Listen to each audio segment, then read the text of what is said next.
Hello दोस्तों। तो आज हम फिज़िक्स के बारे में बात करने वाले हैं। तो डिफेंस एग्ज़ाम, नेवी, एसएसआर और एयरफोर्स के लिए हमने फोर्स बैच स्टार्ट किया है, जिसमें आपको हर सब्जेक्ट से क्लासेस और प्रैक्टिस सेट मिल रहे हैं इसी चैनल पर। तो चलिए आज के फिज़िक्स क्लास शुरू करेंगे, जिसमें महत्वपूर्ण क्वेश्चन डेली की तरह आज हम स्टार्ट करने वाले हैं। तो दोस्तों, अगर आपने अभी तक हमारे चैनल को सब्सक्राइब नहीं किया है तो सब्सक्राइब कर लें और बेल आइकन दबाएं, जिससे हर नोटिफिकेशन आपको मिलती रहे। फोर्स बेस में आपको हर तरह के सब्जेक्ट और क्लासेस मिलेंगे। चैनल के प्लेलिस्ट में जाकर आप वहां से फिजिक्स जीएस के क्लासेस देख सकते हैं, जो आपके लिए बहुत महत्वपूर्ण है सभी डिफेंस एग्जाम के लिए। और जो आपको नीचे लिंक दिया गया डिस्क्रिप्शन में, उस पर आप क्लिक करेंगे, सारे वीडियो मिल जाएंगे। तो हमने कल 66 क्वेश्चन 66 तक कर लिए थे। आज हम यहाँ से शुरुआत करने वाले हैं इस क्वेश्चन से।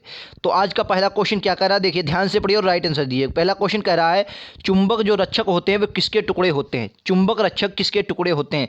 चार ऑप्शन आपको दिए गए। राइट आंसर क्या हो जाएगा? ऑप्शन नंबर डी, यानी कि नरम लोहा जो होता है वो चुंबक रक्षक के जो टुकड़े होते हैं वो नरम लोहे के होते हैं। क्लियर है? Option number D is the right answer. चलिए अगला क्वेश्चन है, कह रहा टेस्ला चुंबकीय देश का यूनिट है। मतलब जो टेस्ला है ये किसका यूनिट है? चुंबकीय प्रवाह, प्रेरण, संवेग, क्षेत्र। तो इसका राइट आंसर क्या हो जाएगा? ऑप्शन नंबर डी, यानी चुंबकीय क्षेत्र।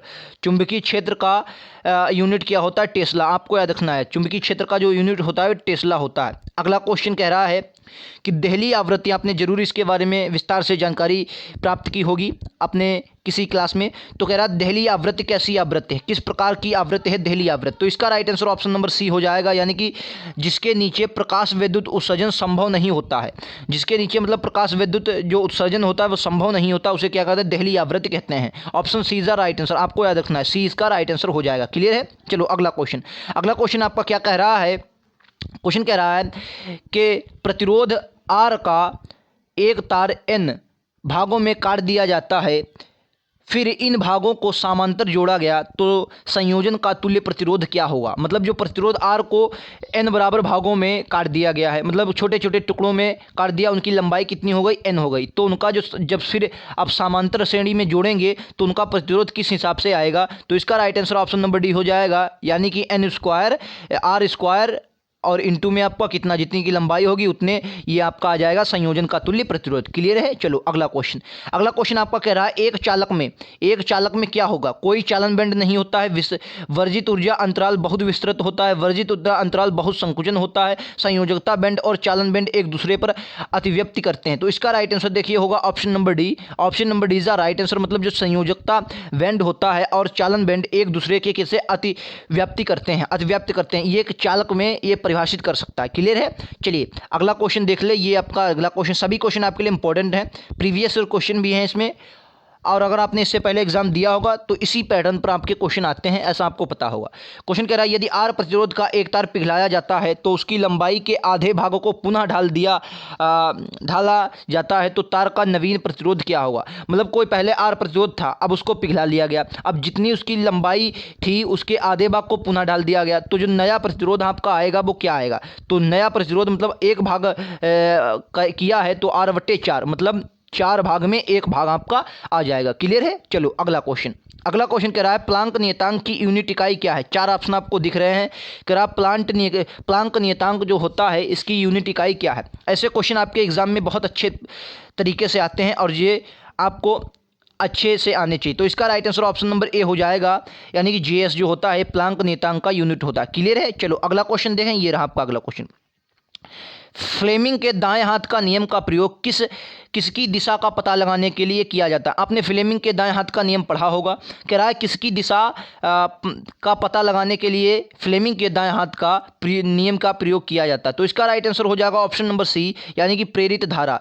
प्रेरित धारा जो है, प्रेरित धारा का पता लगाने के लिए आप फ्लेमिंग के दाएं हाथ का नियम होता है उसका प्रयोग करते हैं। क्लियर है? अगला क्वेश्चन। ये आपका अगला क्वेश्चन कह रहा है, लक्ष्य किसकी इकाई है? जो लक्ष्य है ये किसकी इकाई है?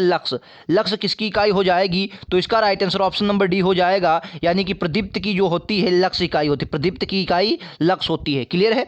चलिए अगला क्वेश्चन देखें। ये रहा आपका अगला क्वेश्चन, इसको ध्यान से पढ़िए और राइट आंसर दीजिएगा। मानव शरीर का प्रतिरोध शुष्क दशा में लगभग कितना होता है? मतलब जो प्रतिरोध होता है शुष्क दशा में, जिसे आप कह सकते हैं, लगभग कितना होता है मानव शरीर का प्रतिरोध? तो इसका राइट आंसर क्या हो जाएगा? राइट आंसर दिया नहीं है तो इसके मतलब ये क्वेश्चन गलत है। जिसका राइट आंसर नहीं दिया होता है PDF में, तो वो आप समझ लीजिए क्वेश्चन कुछ इसमें गलती दिया गया है।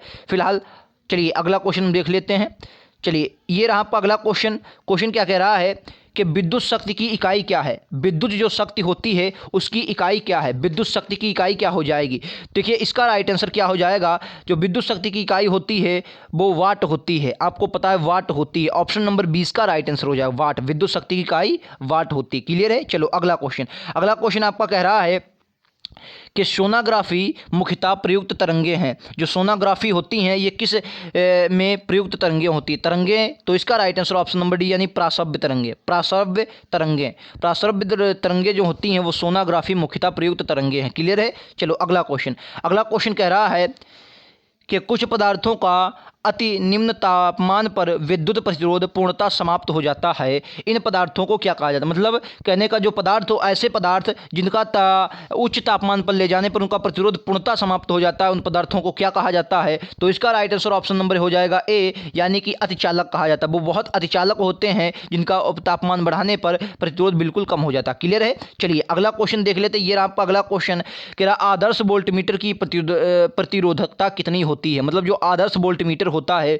उसकी प्रतिरोधकता कितनी है। तो इसका right answer option number A हो जाएगा। उसकी प्रतिरोधकता जो होती है असीमित होती है, उसका कोई मापन नहीं होता। क्लियर है। चलो अगला क्वेश्चन। वीडियो अगर आपको अच्छा लगे तो लाइक शेयर करके जरूर जाएं और चैनल को सब्सक्राइब करना ना भूलें ऐसे ही वीडियो पाने के लिए। अगला क्वेश्चन आपका कह रहा है हार्टेज क्या मापने की यूनिट है। मतलब जो हार्टेज होता है कैसे आप किसको हार्टेज में मापते हैं। तो इसका राइट आंसर जानते होंगे आप लोग। ऑप्शन नंबर बी होता है यानी कि तरंगों की जो आवृत्ति होती है वो आप हार्टेज में मापते हैं। लिंक आपको जो नीचे दिया गया डिस्क्रिप्शन में उस पर क्लिक करेंगे, सारे वीडियो आपको आपके डिफेंस एग्जाम से रिलेटेड मिल जाएंगे जो आपके लिए बहुत महत्वपूर्ण है। चलिए अगला क्वेश्चन कह रहा है विषम मिश्रण से लोहे की परत को किस तकनीक से पृथक किया जाता है। जो विषम मिश्रण होता है वो लोहे की परत को किस तकनीक से पृथक कर सकते हैं। तो इसका राइट आंसर क्या हो जाएगा। तो right answer option number B हो जाएगा यानी कि जब हम चुंबकीकरण की विधि अपनाते हैं तो आपके मिश्रण अलग हो जाते हैं। तो ये थे आज के 15 क्वेश्चन जो बहुत इंपॉर्टेंट क्वेश्चन थे और आपके एग्जाम के रिलेटेड थे। वीडियो अच्छा लगा तो लाइक शेयर करना ना भूलें और चैनल को सब्सक्राइब करें और जो आपको लिंक दिया गया उस पर क्लिक करेंगे, सारे वीडियो मिल जाएंगे। तो आज के लिए इतना ही। Thank you.